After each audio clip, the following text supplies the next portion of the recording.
Ayan. Okay na, 22 na tayo. Okay, so for today, we're gonna be discussing about graphic design fundamentals. Okay.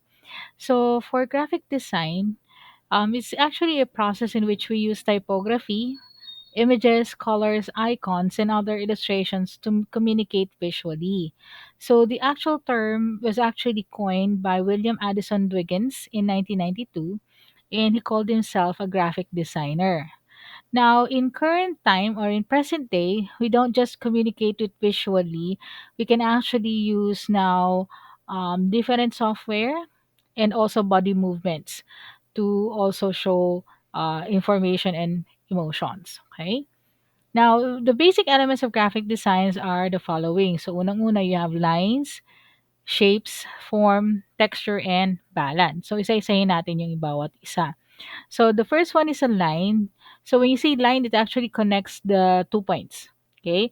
Now you can actually have it as a thick line, thin line, curved, or jagged. So yeah. So usually it depends on the mood of the ones designing it. Okay. Now you can actually combine these lines together to come up with textures and patterns. So if you will notice here, you have here curled lines, curl, then straight and wavy, dashes. So, para siyang gagamba, di ba? Tapos to, may nagsama-samang curls. And you can actually have some textures and design also, which actually makes it more visually appealing and also tends to have organization. So, other characteristics of lines that we're going to be looking at as well is weight, okay, color. We say weight, guys, is how dark it is. Color, if you have different colors in the scheme. Texture, like for the one that we have here. Using curved lines, you can actually say that the texture is a little bit rough. Okay? Pag straight line naman, he will say that it is smooth, right? Ito rin. Curved siya, pero yung grain niya, the same direction. So, medyo hindi siya ganun ka rough. Okay? Same as with also with this one as well. And also the styling. Now, the other one is shape. So, the shape is a two-dimensional external boundary of an object. So, any object outline that has a height and weight can be considered as a shape. Now, together with lines, they also form the foundation of your design. So, we have two types of design. You have geometric shapes and free-form or organic shapes. So, yung mga geometric shapes natin yung tinatawag natin mga square, star, half circle, circle, polygon, okay, pentagram, polygon, yeah, polygon, pentagon, then arrow. And then anything that can be come up, these are your considered now as your free form shapes. Okay. Now, when you can actually combine shapes in dividing contents, illustration like the one that we have here in front. So if you will notice, you have here a square, although hindi na lang nasama yung sa gilid. Pero if you're going to look at design here, you have four, five circles. Okay? Wherein the main focus would be on the center because of the size. Kaya na dun yung details ng information conference last 2017. Okay? So yan. And these are also additional shapes that are coming showing up as a design as well. Okay? Now the other one is form. Now when you say form, this is actually showing it as a three-dimensional shape. Okay? So gives you perspective, depth, and texture on the form. Now without this, it will just be a simple shape like the one that we have here. So if you will notice, it looks like it's a 3D object. There are three dots here to show that the light source are coming here. So, ibig sabihin, it's showing us rounded. And at the same time, if you will notice here, medyo darker yung areang to compared to this one where the light is coming from. Okay? So, this is an example of a form three-dimensional shape. Okay? Yan. Then here is texture. Okay. So it refers to the quality of the surface of an object in an artwork or design. It refers to how an object look or feels like. An object might be smooth or rough, hard and soft. It can be 3D or 2D depending on the user. Now, you can actually texture can actually add depth and visual interest on flat images or surfaces. So you can actually have a focal point for terms of texture. Like for the one that we have here, yung focal point niya siguro sabihin natin yung puyo ng buhok niya nandito. Kasi doon nagsisimula yung outgrow ng hair. Okay? And if you will notice, this is just a pencil rendering, pero mukha siya tuloy na buhok na. Parang mala-anime ang itsura. Okay? And it also shows contrast within the design and it makes an artwork visually balanced. Yan. So same as with this one. So if you're going to look this, although this is an actual picture, but you will notice that it's actually a picture showing lupa. Okay, yung soil. Ito naman, pwede siyang texture ng buhok, siguro ni kuya, ni oppa, yan. 'Di ba? Then you have also balance. So visual balance is the creation of visual equilibrium by relating elements such as line, shape, color, space, or form in terms of their visual weight. Basically, there are two types of visual balance. So you have what we call the symmetrical balance. So you say symmetrical, it is equal on both sides. Okay. So if you fold your artwork in the center, you'll have the same amount on both sides. Okay. So, equal lang. So, kung gaano karami yung space dito or gaano kalaki yung space na nandito sa harapan natin, gano'n din kalaki yung space natin doon sa kabilang side. Okay, kaya nga siya ay symmetrical. Then the other one is asymmetrical. When you say asymmetrical, it does not contain the same elements, but they may have the same visual weight.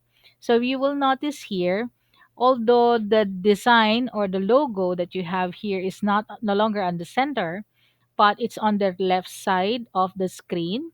And in the other side, you just have there the name, the title of the person, and also details like the address and the email address. Okay, so ganyan po yung pagpe-present niya. Although wala na kalaman dito, pero at least in terms of the way it's gonna be showing there, both side of the space has content. Okay, yan. Next one is branding and identity. Okay. Now, for branding, it's usually how you present yourself. So, for example, pag sinabi natin sa Albert Einstein, the first thing that comes into your mind is in a very intelligent person. So, pag sinabi din natin na um, Lasal, okay, usually when you say Lasal, guys, it's usually gonna give you green. Okay, green archers. So, by giving that particular brand a color or an image, green archers, tapos parang mala Robin Hood yung headpiece nung nasa diagram. Definitely, the first thing that comes into their mind is it is a Lasallian. Tapos sa atin, pag nakita ka ng hero na nakaganon, automatic you're going to be talking about UMAC, di ba? Because that is our branding. Okay? So usually guys, for you, you need to also have your own sort of branding. Okay? Yan. Kaya nga, isa sa mga output ninyo is you're gonna be creating your own logo. Okay? Now, when you say logo, it doesn't necessarily mean na uh, let's say naggagawa kayo ng sarili niyong kumpanya. Hindi naman masama mag-ano eh, mangarap, 'di ba? So mangarap kayo na pangarap niyo magkakaroon kayo ng sarili niyong business or sarili niyong company. So how do you create your design, your logo as a company? Okay? So yan po. Then there is actually steps on how to create the design. So unang-una, ano ba yung gusto ninyong i-design? Okay? For example, ikaw ay gagawa ka ng isang coffee shop. So, yung Starbucks, 'di ba, if you will notice, paano ba itsura ng Starbucks? If you're going to Google it up, let me just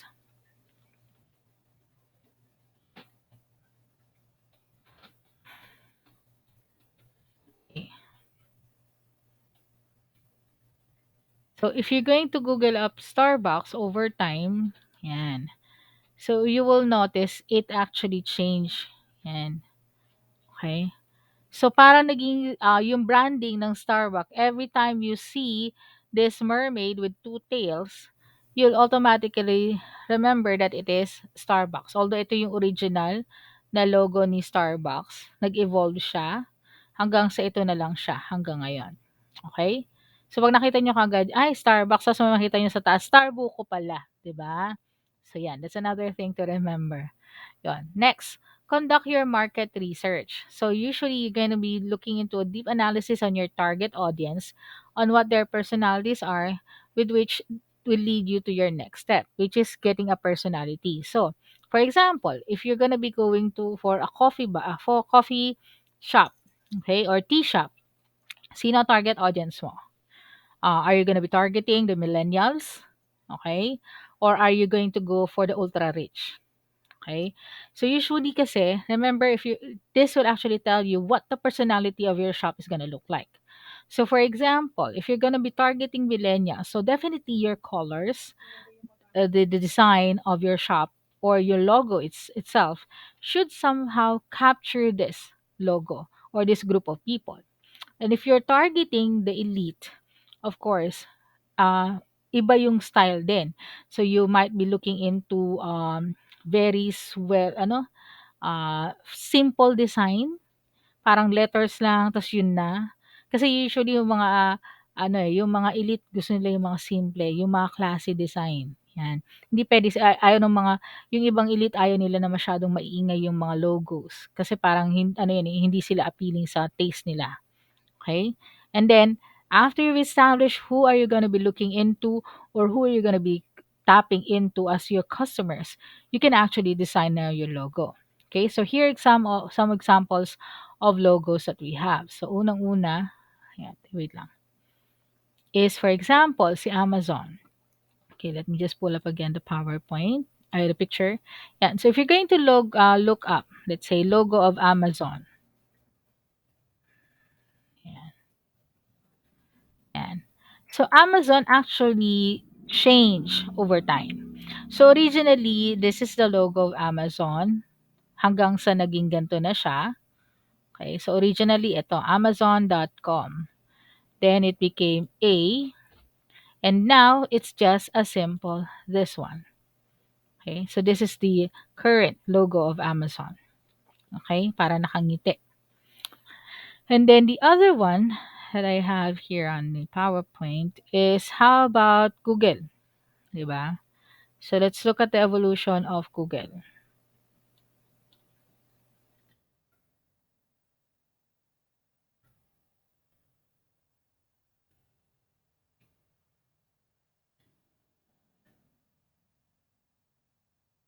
Yan. Okay?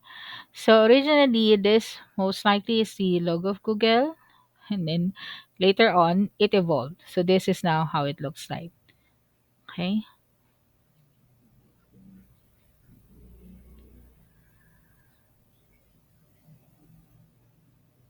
Okay, so that's how they have the branding now of Google. Pwede din yung four colors. Yan. Okay? So hindi na sila yung traditional, I think this is Garamond, if I'm not mistaken. Yan. And here's more evolution of the Google logo. So here in 1995, ganyan ang itsura niya. 1997, nung nakilala na siya sa Pilipinas, ito, yan. Tapos lumaki konti yung logo niya and here is the logo of Google that we have right now. Okay? So yan po. And then next one is, yan, colors. Your color palette should be simple and contain only one to three primary colors. Okay, once you have already established your preferred colors, you can actually play with the family and select professional typography. Now, when selecting fonts, it is important to consider these things. Um, do not make it too fancy. Baka kasi ma-confuse ito. Example nito, this is a fancy logo of IBM. Hindi mo na tuloy alam kung IBM or 13. Yan, I13 ba 'to or a different one? Now, another thing to remember for fonts, do not mix fonts. If you're gonna be doing simple typeface, just use simple. Wag niyo na samahan yung logo dun or wag niyo nang gawing script yung dulo. Kasi it will give the audience mixed interpretation of your ideals. Okay? So here, mix contrasting fonts and typeface. This is not similar on the above item. This means that you use serif typeface on your products and sans serif on your subtitles. So here is an example. Okay? Although here, guys, when you say sans serif, this is yung may kulot. Walang kulot pala. Serif yun yung mga may kulot. But if you're going to look at the logo of UMAC on the website of UMAC itself, wala kang makikitang kulot. Puro simple lang. Okay? Ano siya, actually more on what we call sans serif. Okay? Kasi nga, it wants to show formality. Okay? Although and at the same time, if you're going to look at the colors, tatlong colors lang, apat na colors pala. You have all the yellow for the logo, then you have black, blue, and then white. Okay? So these are actually very strong colors, yung black and blue. Okay, very strong yung colors na yan. It means it's also a sign of formality. Okay, that's why they apply that as well. Okay, yan.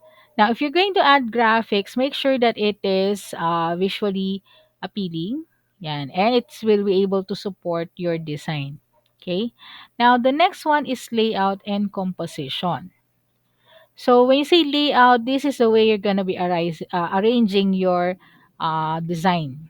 Okay, so they have five types of principles for layout and composition. You have the first one, proximity, white space, alignment, contrast, and repetition. Okay, so isa-isahin natin yan. So unang-una natin is proximity. So this is actually how you're gonna place all the objects in your design together. Okay, masyadong dikit-dikit. So for example, this one. So you have here a coffee, a half picture of coffee, and then you have here the different fonts. And if you will notice, although magkakadikit siya, malinis naman ang dating. Okay? Ito diniretso niya ibang ano 'to, this is your serif or script, okay? Just to make sure na magi-stand out siya from the actual ingredients. And then look at the size as well, okay? Now, white spaces, ito naman po yung second one, it's more on the absence of items or elements, okay? So, it usually can be describing as a silence part. Okay, or a muted part of the design. Okay?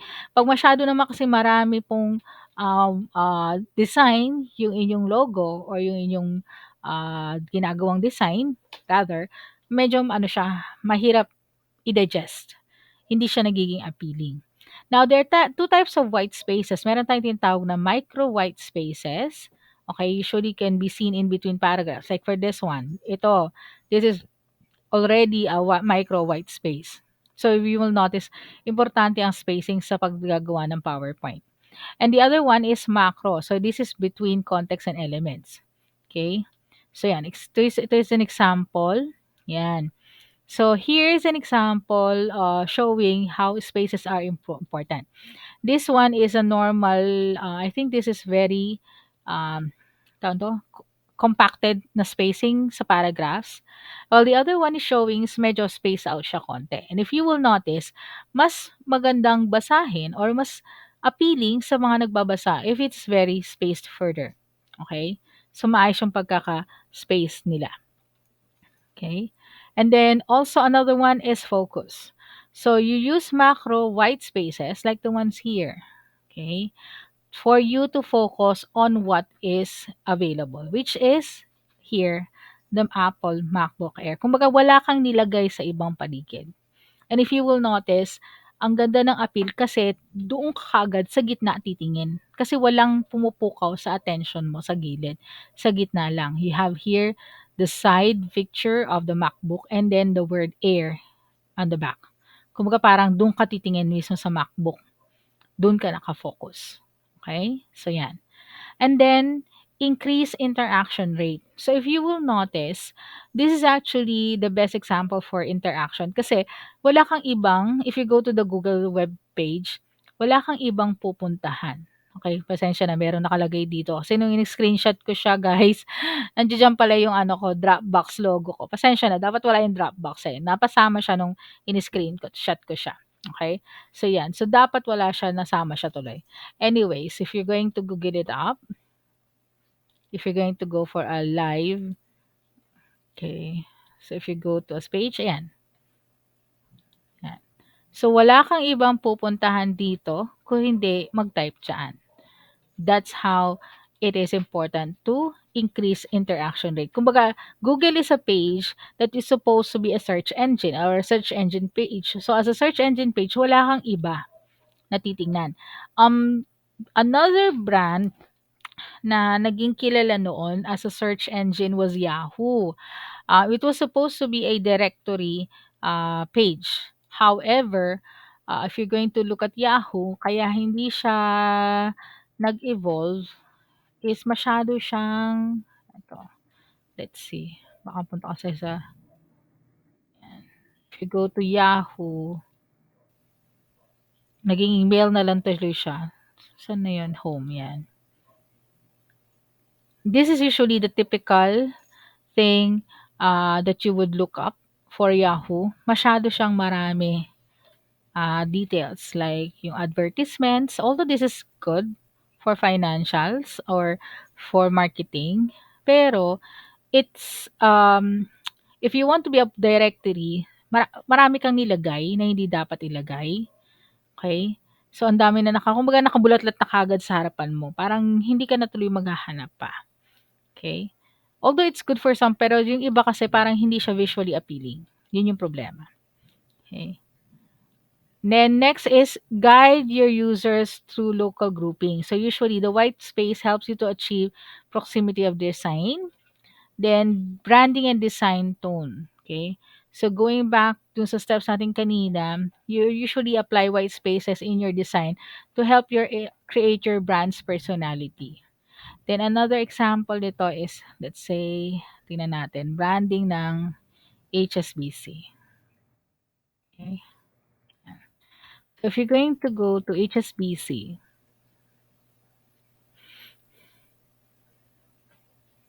tsagalin natin 'to para hindi kayo ma-judge, yan.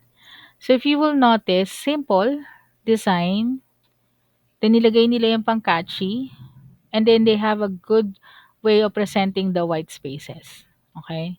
Tas hindi lahat nakalabas, so 'pag nag-hover ka lang saka lang magpo-pop up yung mga dapat mong makita or yung mga gusto mong makita. Pero if on overall design, yan lang siya, okay? Yan, again, look at the white spaces here, malinis. Okay, madali siyang basahin kasi look at the fonts. Yun ang kinagandahan ng mga simple, yung mga sans serif na fonts. So, yung say sans serif again, hindi siya yung kulot. Direct to the point, malinis siya, and it's very formal ang dating. Okay? Yan. So again, look at the design, yung white spaces niya dyan. Very well made. Okay? Yan. It creates also a breathing space for users. So for those who are able to put up those designs, um, they usually want to put a lot of designs in it, but somehow it gets a little bit stuffy. So the white spaces makes your eyes rest and let us breathe and not be overwhelmed the information. That's the one that I showed you. In contrast between Yahoo and HSBC. Okay. Yes. Yeah, I understand. Don't worry, um, tanto, Miss Abad, naka-record din naman po tayo kasi nga narinig ko kumukulog-kulog na nga dito sa amin. Grabe. Nakita ko guys, just to share with you, naloka ako dun sa bill namin sa sobrang init kasi 'di ba last month. Talagang sobrang heatwave nung Saturday paglabas namin dun sa kinainan namin, sabi ko, "Shucks, ano 'to, parang nakatabi ko ba yung mga sasakyan na" alam mo yun, yung tambucho ng sasakyan parang nakatapat sa'yo sa sobrang init, gano'n kainit siya nung Saturday. Ta's pagdating ng nung bill, pang! Ang laki. Sobra siya yung pinakamahal kong bill ngayon so far. Anyway, so yan. So going back here, so sana 'wag naman masyadong malakas kasi may mga lugar na binabaha. Ayokong bahain, medyo binabaha yung area namin dito. Pero sana nga po yung lang, yung tamang ulan lang, 'wag naman sobrang init, 'wag naman sobrang basa. Kasi mahirap 'pag sobrang basa, it can also lead to flooding. Okay, so going back, so here are some examples. Ayan. So here, although maganda yung malaki yung logo, para makita yung identity ng mismong design. However, what do you notice is parang, alam mo yun, nagsisisikan tuloy sila. Although may space sa taas, pero syempre sa gilid, wala. Masyadong maliit. Okay? So ito, properly spaced. Parang, "Ay, nakakahinga ako dito." Ito parang hindi ka makahinga, naka-stuffy siya diyan, okay? And another one is alignment. So yan. So alignment helps designers organize different elements in their composition. It is similar to the alignment when we do productivity tools. For example, sa Word, when you place, for example, sa PowerPoint, just to share with you here. Yan, I have here this raw PowerPoint, yung actual PowerPoint natin. Yan, usually pag ginalaw ko 'to, meron siyang ayun, if you will notice sa baba, meron siyang red, yan, magsasabi sa inyo na saan ka nakapuwesto. 'Pag ginalaw ko 'to, sabihin niya, "Oh, yan, oh, nakapuwesto siya." That's what you call your alignment, okay? Yan. So usually for alignment, it can be left, this is center, this is left, right, and then justify. Yan ang tatandaan ninyo pagdating sa mga alignments. Ganun din sa paggawa natin sa mga ano natin, pag naggagawa tayo ng mga Word documents. Pinakamaganda is justified kasi formal ang dating. Katulad yan. Yun nga lang, somehow, the problem with the justified is nagkakaroon ng unusual spacing. Like if you notice here. Yan. Yung common naman is left aligned. Okay? Then if you want to be someone medyo kakaiba, you can use right aligned. Then if it's a poem or a lyrics of a song, usually it's centered. Okay? Yan. Then you have also contrast. So you have here two opposing colors. It may be typeface o yung lettering, pwede rin sa size or colors. So anything that would actually catch the attention to show the differences, to emphasize something. Now, most of the time, pag sinabi mo contrast, it's the first thing that usually comes into mind is colors. So you have a dark against white. So example here, you have black line against white background, and then you have here black and a white object inside. Okay? Then you have also what we call repetition. So this is usually pwedeng letters, pwedeng color palettes, pwedeng elements of a design. Then you can have it completed, showing up on multiple times on your presentation. So here is an example, yung mga lines. Okay? You can actually, sa example ng repetition, I'm not sure if you're familiar with Fridays. Yan, TGI Fridays. Yung logo na lang nila. O sabi niyo, pakita tayo ng pagkain, lalo tayong gutumin, umuulan na nga eh. Yan. So if you're going to look at the logo of Fridays here, yan. So you will notice there's a repetition on red and whites. Yan. Okay.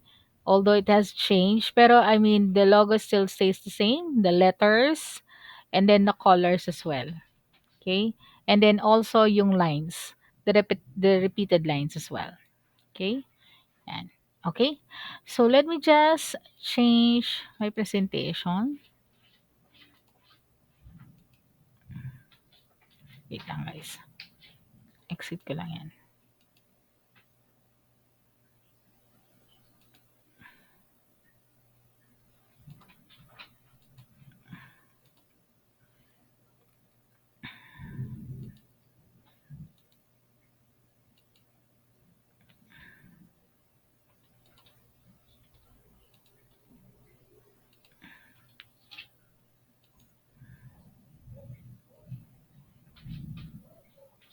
Sana, wag mo ano. Although this is just a video of our presentation lang naman. Pero at least, yan.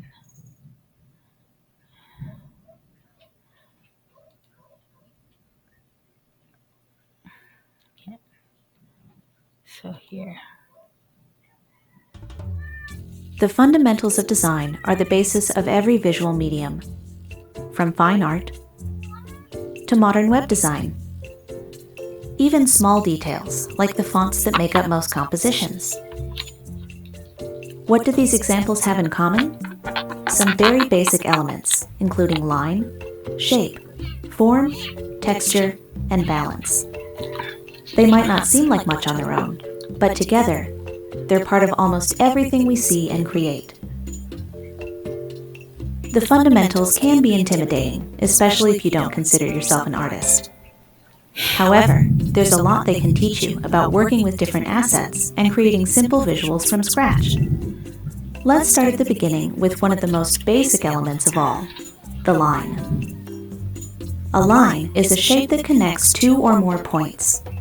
It can be fat or thin, wavy or jagged. Every possibility gives the line a slightly different feel. Lines appear frequently in design, for example in drawings and illustrations, and graphic elements like textures and patterns.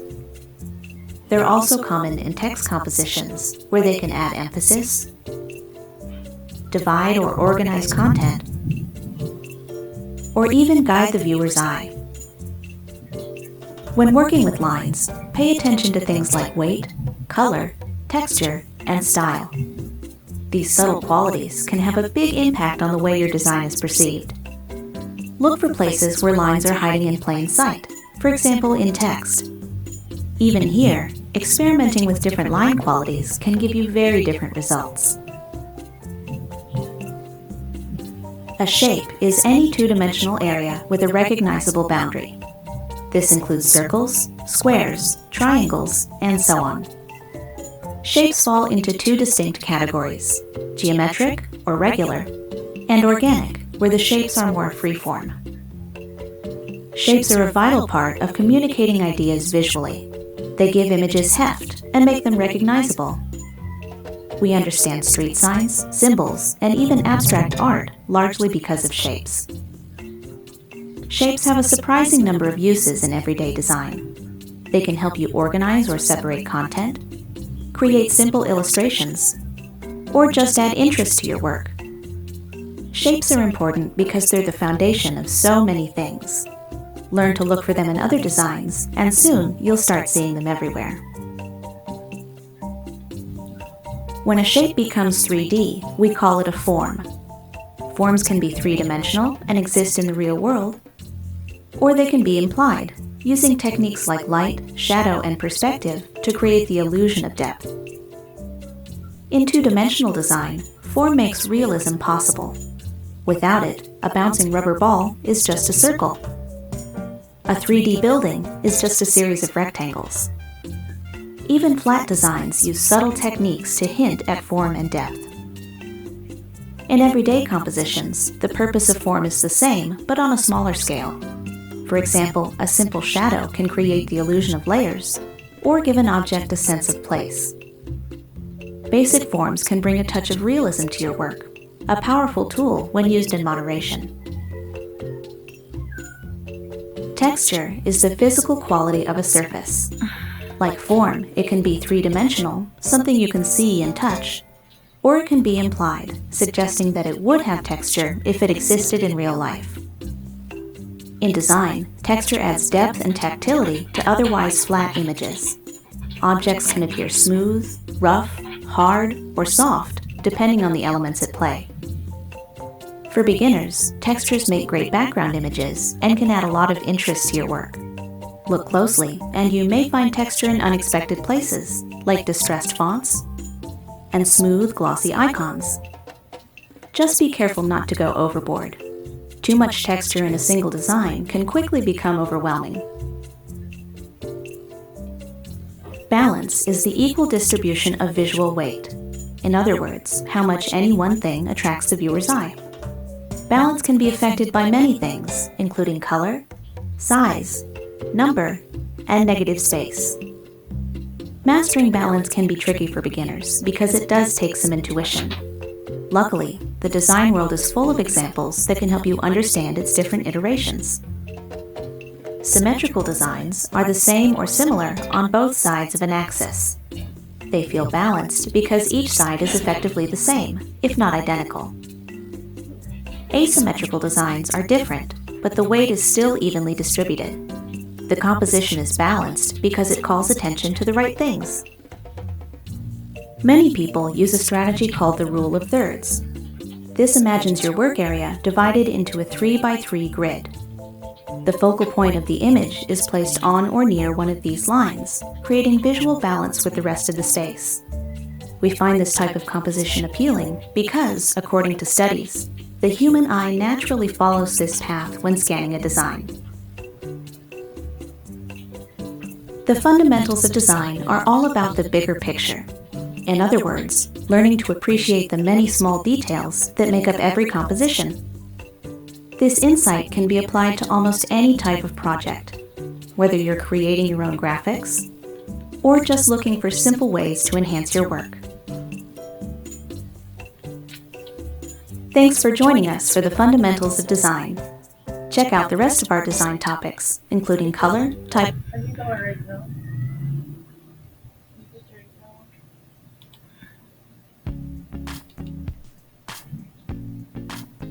The word brand is used pretty loosely these days. Many people use the word brand to talk about logos, but logos are just one part of a brand. A brand is an emotional and even philosophical concept, while brand identity is the visual component that represents those larger ideas. And brand identity design is the actual process of creating those visual assets. So now that we've got definitions out of the way, here are the 7 steps to creating your brand identity design. First, establish clear purpose and positioning. Your brand purpose is the overarching reason for your existence. Ariel Jackson, a Google veteran, recommended using this diagram as a guide for determining your purpose. The intersection of these two is where your brand's big purpose comes to life. As for positioning states who your product is for and why it's better than competitors. Traditional positioning statements follow this fill-in-the-blank format, which you'll be able to do once you've done step number 2, which is to conduct thorough market research. Conduct phone interviews or online surveys. You can also purchase market research that's already been done for you. Good market research can help you determine who your main customer personas are, and knowing their traits is going to help you know what kind of personality your brand should have in order to appeal to that persona. Speaking of personality, third, determine your personality. Ask yourself, if my brand were a person, what would they be like? Brand personality has a huge impact on the voice tone and visuals of your marketing materials. To figure out your personality, consider some of these questions to get you started. Then, once you have an idea, summarize it in a single sentence or graphic, such as this one, so that everyone that represents your brand can stay consistent. Number 4, create a polished logo.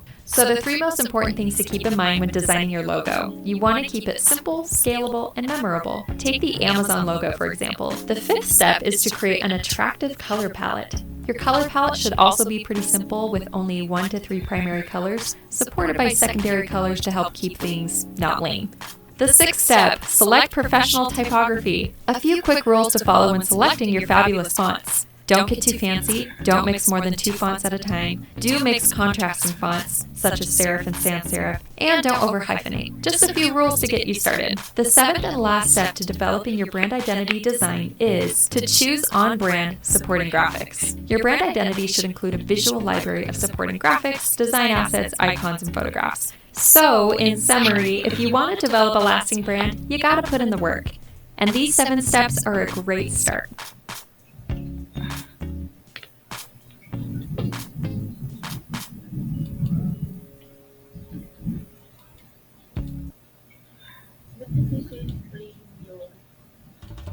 Layout and composition.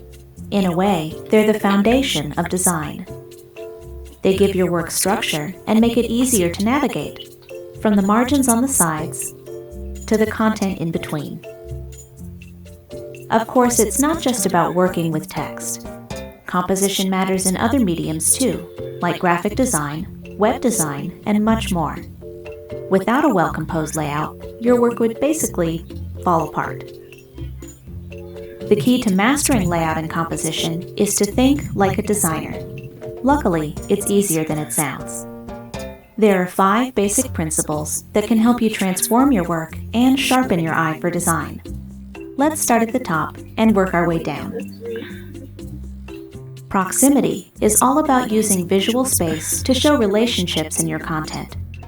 In practice, it's pretty simple. All you have to do is make sure related items are grouped together. For example, blocks of text or elements in a graphic. Groups that are not related to each other should be separated to visually emphasize their lack of a relationship. All in all, this makes your work easier to understand at a glance, whether it's purely text or something more visual. White space is an important part of every composition. Now, this doesn't mean literal white space. It just means negative space, like the spaces between your content, between lines, and even the outer margins. There's no one way to use whitespace correctly, but it's good to understand its purpose. Whitespace helps you define and separate different sections. It gives your content room to breathe. If your work ever starts to feel cluttered or uncomfortable, a little whitespace might be just what the doctor ordered. Alignment is something you deal with all the time, even if you don't realize it.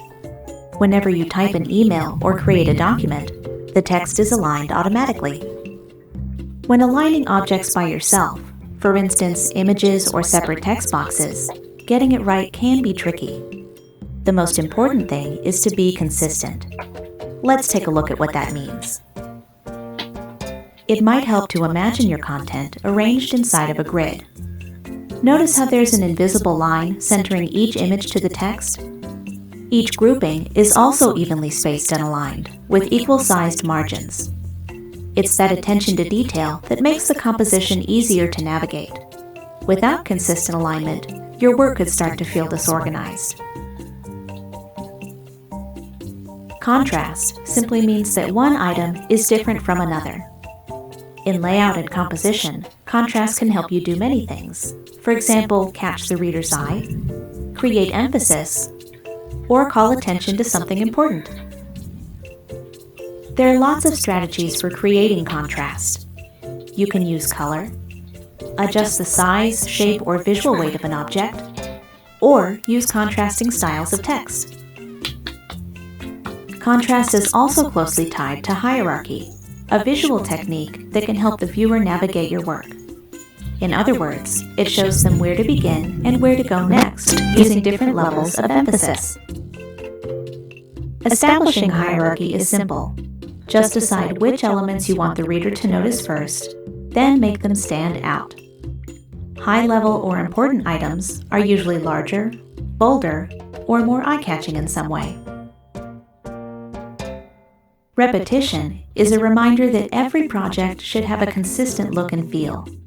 That means finding ways to reinforce your design by repeating or echoing certain elements. For instance, if you have a specific color palette, look for ways to carry it through.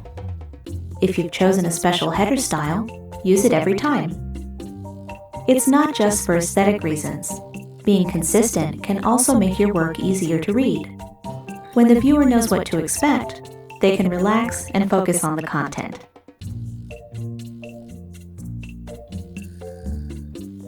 In many ways, layout and composition are the unsung heroes of design. It's easy to overlook their role, but they're part of everything you do. A nudge here, some extra white space there, and voila! With a little attention to detail, you can create beautiful, professional-looking compositions. Thanks for joining us for the basics of layout and composition.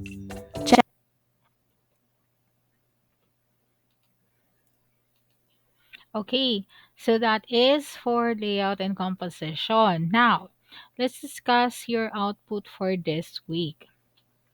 Okay. So, malapit na tayo matapos, guys. Okay. So, yan.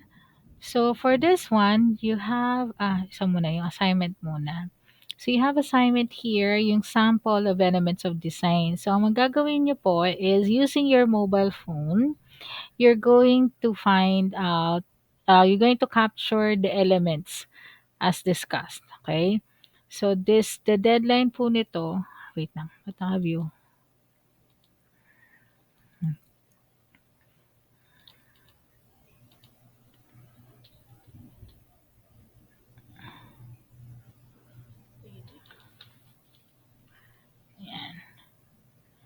So, ang deadline po nito is you have until, ano, so, bigyan natin kayo hanggang June 4 para mag-submit. Okay? So, yan po. So, this is a file submission and it is supposed to be in PDF. Pag hindi po naka-PDF, hindi ko siya mag-grade ng maayos kasi hirap po mag-download po yan. Lahat po yan. So, ang gawin nyo guys, ganito po. 'Di ba? So, ano ba yung mga elements of design na diniscuss natin? So, yung unang-una po, ito lang ano, hanap kayo ng design that would capture yung lines. Okay? Wait lang.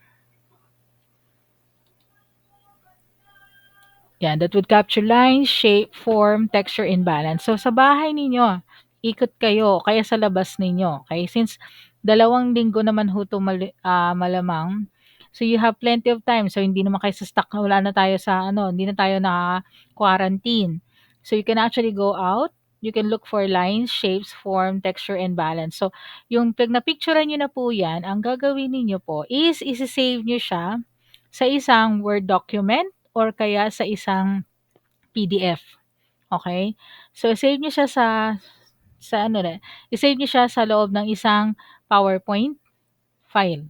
So, i-drag niyo lang yung picture niyo, punuin niyo yung isang buong 'yan, okay? Tapos siguro lagyan niyo ng ano, lagyan niyo pa rin ng label. Anong itsura 'yan? Baka naman manghula ako pala, iba pala yung tinitingnan ko. Puwede rin na sabihin na natin yung isang picture lahat ng nando'n ng elements, okey lang din 'yun, walang problema sa'kin. But make sure you identify the parts, okey? This one, ito ma'am, ito yung lines ko, ito yung nakikita ko. Kasi mamaya yung focus nung lines niyo iba pala do'n sa nakikita ko. So, i-label ninyo kung isang picture lang yung ibibigay niyo sa'kin. So, niyan nagpunta kayo sa mall ta's, "Uy, ito eksakto 'to, lahat na 'to nandidito na elements." Di sige, kunin niyo. Okey, picturean ninyo. Lagay niyo siya dito, then ang gagawin niyo ngayon ay wait pala, wait lang, iba pala yung ni-screenshot ko.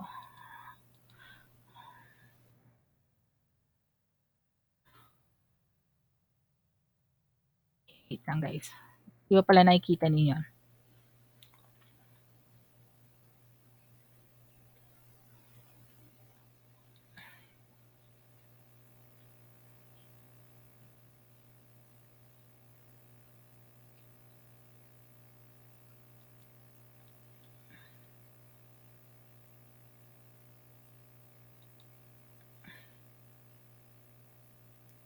Okay, wait lang guys.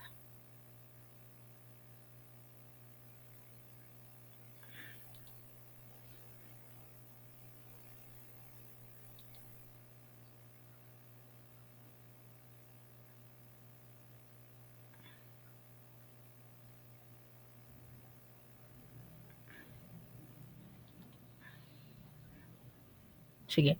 So, let me just change this back. Wait lang guys, ha.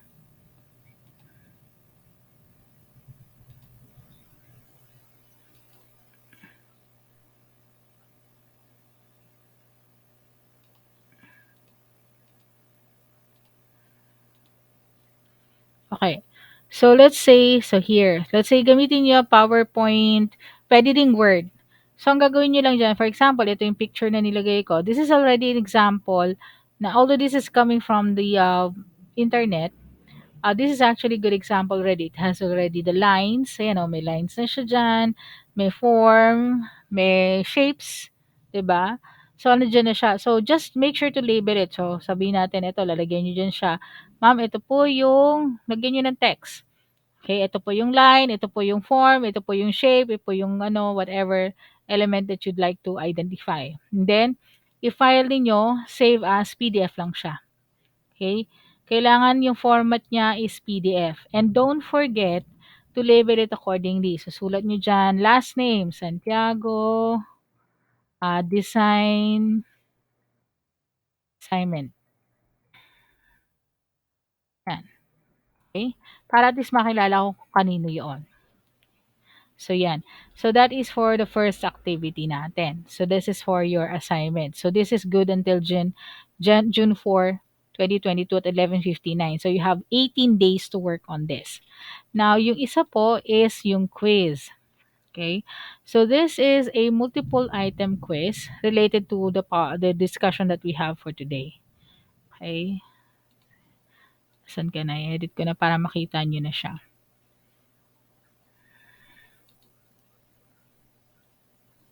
So, 17, bigay ko na kayo ng maaga. So, 17 ko na siya ibigay. Okay. So, this is good for 1 week also. So, 24. Okay. 23:59.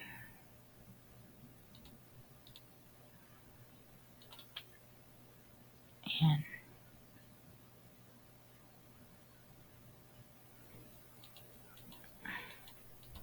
Okay? So you can actually start taking the exam as early as now. So yan po. So yan yung dalawa pong magiging output ninyo for this week. Then, as early as now, bigyan ko na kayo ng heads up. Yung next topic natin is you're going to be creating ito yung magiging project output ninyo eh. Okay?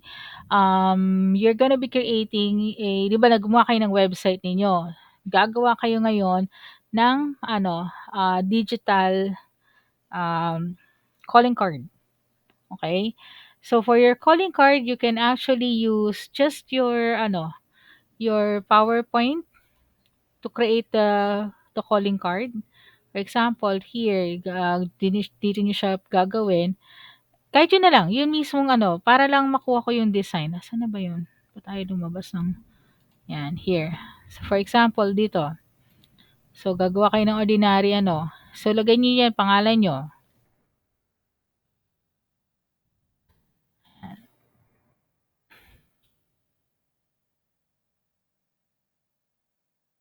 Yan.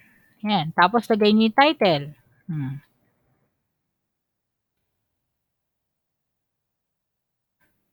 Siyempre, malitan nyo yung title dyan. So, babaan ninyo. Okay? Ganyan. Tapos, lagay yung contact details like the email, phone numbers. Then, you can actually start making your own logo. Okay? So, you can actually look up for designs. So, make sure yung logo ninyo maganda if you're gonna add logo. Tapos, pwede rin kung ayaw nyo naman lagyan ng logo, lagyan nyo siya ng design din. Okay? Sa elements of design. So, insert kayo ng shapes. Okay? Lagyan natin ng shapes. Yan. Yan, wala na. Ganyan na lang, ganyan lang. Send to back ninyo. Yan. Then, palitan nyo. Since naka-blue na tayo, para maglumabas yung letters, palitan natin ng color. Yan. Yan. So, pwede yung design. Or if you want, you can actually add more shapes.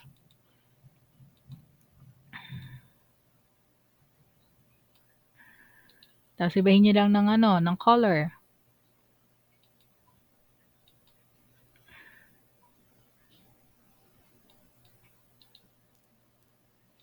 Ayan. O, diba? Pwede na yan. Simpleng design lang yan. Wala akong makita logo na gusto kong ilagay ngayon eh. Wala ako sa mood na maglagay ng color. Pero, sa inyo, okay? Then, what you're gonna do, so nakagawa na kayo ng logo dyan, on another slide here, wala na kayo ng panibagong slide, i-discuss yung elements. Okay? I use blue color because ito po yung gusto kong kulay. Tapos, ang ginawa ko po ay monochromatic. Okay? So, this is a different shade of blue also. Same palette siya. Okay? Ito yung color nung isa na kinuha ko eh. Tama ba? O iba yung pagka-blue nito? Ayan. So, dun po ako sa same color palette niya. So, din yan. Okay? Ganyan ko lang po siya. Okay? Then, if you want, dagdagan ninyo ng isang ah, ah, favorite phrase niyo. Diba? Yan. Tapos, pagawin natin yung kulay. Since it's too dark, hindi makita. Tapos, lakihan natin. Since para ma-identify siya, lagyan natin ng comma. Yan. Okay? So, something like that. So, bahala kayo kung ano ilalagay. Basta I need to see your name. For example, yung magiging trabaho ninyo or yung target dream na trabaho nyo. For example, ayaw ni, let's say, let's have one example. Si Kimberly Maglente. Okay, bagawin natin.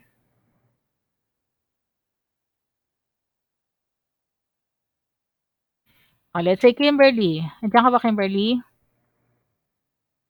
Nandito po, ma'am. Okay. Good afternoon po. Anong gusto mong maging? Parang bata lang. Anong dream job mo? Kunyari, malay mo, swertihin ka. Dream job mo? Gusto ko maging chef. Chef. Okay.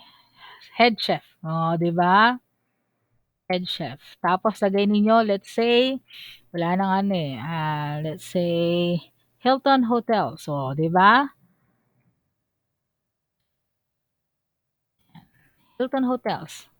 Kaya, then you can actually place this as a logo of the Hilton. Yan. Ay.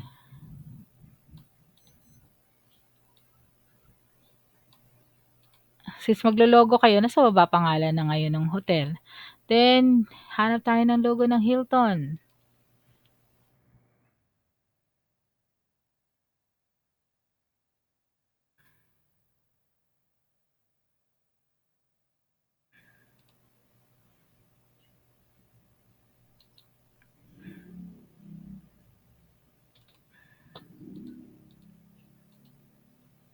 Tanggalin na natin to.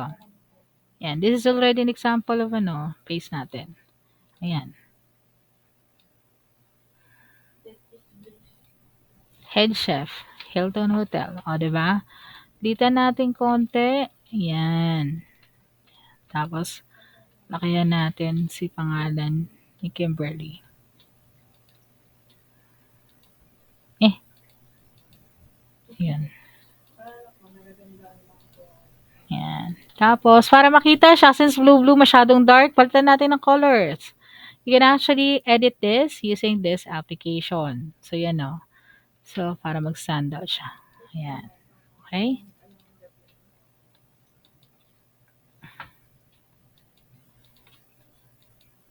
Ayan. So, ito na yun. Tapos, sulat nyo na lang dyan. Ang kulay ko is I choose logo or yan. Okay? You can actually create your own logo if you want. Okay? Basta identify niyo yung components nito. Okay? Using the elements. Okay? So, save nyo siya as PDS para i-upload niyo sa file natin. Okay? Any questions so far, guys? Questions? Clarifications? Violent reactions?